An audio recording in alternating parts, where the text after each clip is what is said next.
আমাদের মধ্যে অনেকে হয়তো জানি না কিভাবে মানুষের সাথে কমিউনিকেশন করতে হয় বা শুধুমাত্র কমিউনিকেশনের মাধ্যমে মানুষকে অ্যাট্রাক্ট করা যায়। ওয়েল, আজকে আমি বলবো কিভাবে মানুষকে অ্যাট্রাক্ট করা যায় শুধুমাত্র 90 সেকেন্ডের মাধ্যমে। 90 সেকেন্ড, এটার মানে কি?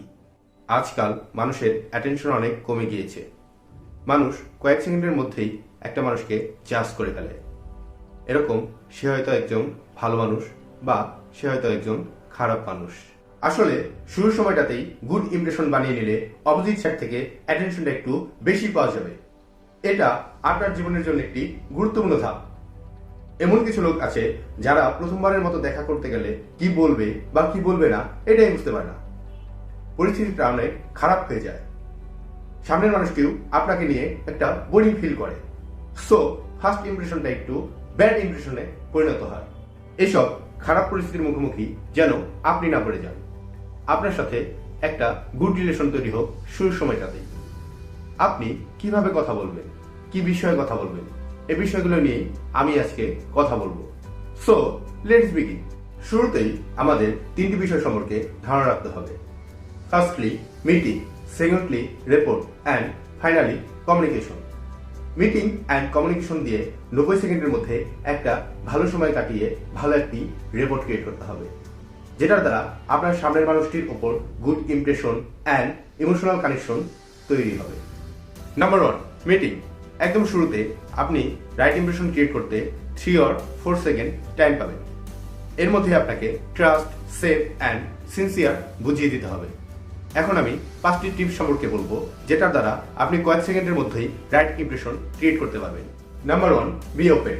আপনার বডি ল্যাঙ্গুয়েজ যেন সবসময় খোলামেলা থাকে। আপনি কখনো গুটিসুটি হয়ে বা জড়সড় হয়ে বসবেন না। Number 2, eye contact. কথা বলার সময় আই কন্ট্যাক্ট রাখাটা একটি পাওয়ারফুল বিষয়, যেটাতে আপনাকে কনফিডেন্ট এবং অ্যাট্রাকটিভ লাগবে।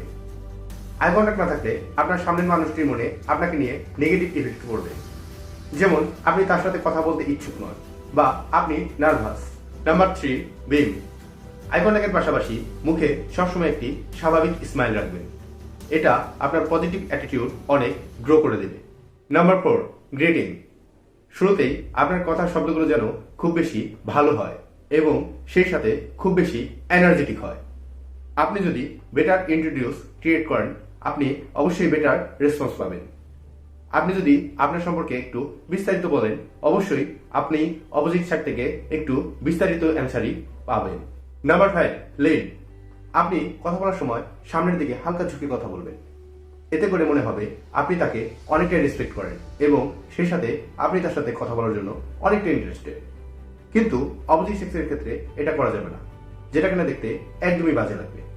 Number 2, establishing report. এই পার্টটি 3টি পার্টের মধ্যে সব থেকে বেশি ইম্পর্টেন্ট। ওয়েল, রেপোর্ট জিনিসটা আসলে কি? একটু সংজ্ঞাকারে বলি, a close and harmonious relationship in which the people or groups concerned to understand each other's feelings or ideas and communicate well. অর্থাৎ এমনই এক ঘনিষ্ঠ বা সমন্বয়পূর্ণ সম্পর্ক যাতে সম্পর্কিত ব্যক্তি বা গোষ্ঠীগুলি একে অপরের অনুভূতি বা ধারণা বোঝে এবং ভালোভাবেই তাদের সম্পর্কটা অটুট থাকে। Finally communication.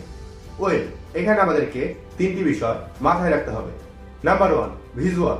Number 2, vocal and finally verbal.